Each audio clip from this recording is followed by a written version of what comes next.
Crochet Gel Pill, and today we want to learn how to crochet these 4 types of slip stitches. The first pattern is simple slip stitch. To get started, make a slip knot and chain as many as you want. Slip stitches are the shortest among all stitches. You can use slip stitches as the last row, or if you want to have a stitch shorter than a single crochet, slip stitch is the best choice. This dense fabric makes great kitchen scrubbies with cotton yarn. I make 10 chains to begin.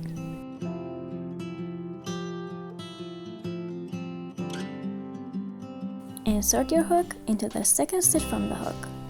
If you want to have slip stitches in other rows, don't forget not to tie your yarn and crochet loosely. So insert your hook and pull your yarn through both loops. And make a slip stitch all across the row. 10 chains give me 9 slip stitches.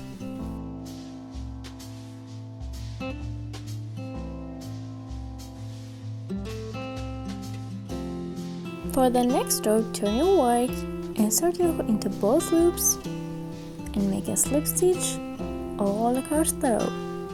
Don't forget not to pull your yarn too tight.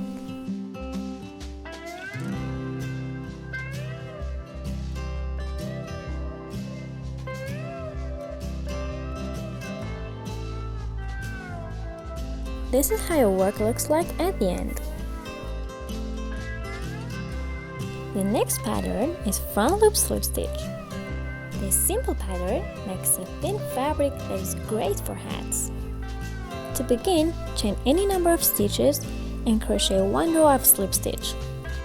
Now turn your work. If you look carefully, every stitch makes a V. This strand, which is facing you, is front loop and the other one is back loop. In this pattern, we want to crochet in front loops. So pull your yarn a little bit loosely in order to crochet easily. Insert your hook into the front loop and then pull the yarn but not too tight. And make a slip stitch. Make a slip stitch in front loops all across the row. And repeat row 2 to desired length.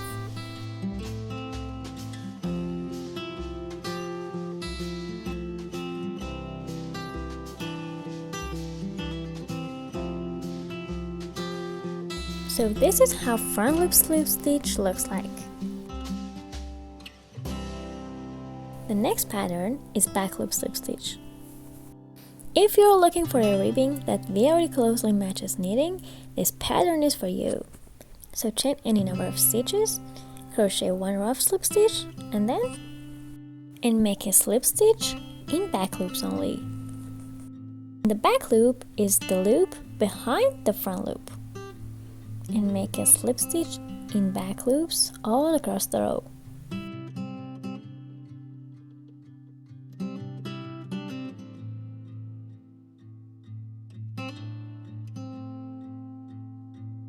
This is how your work looks like when you crochet back loop slip stitch.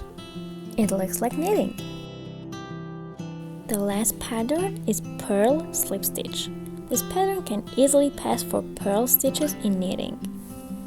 So chain any number of stitches and make a row of slip stitch. For row 2, turn your work and make a back loop in every stitch all the way across.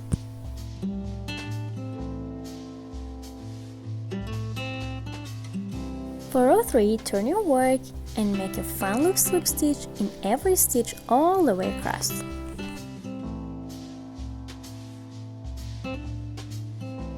Then repeat row 2 and 3 to desired length. And this is how your work looks like at the end. If you like this tutorial, don't forget to give it a thumbs up, turn on post notifications, and subscribe to my channel. See you in next videos. Bye!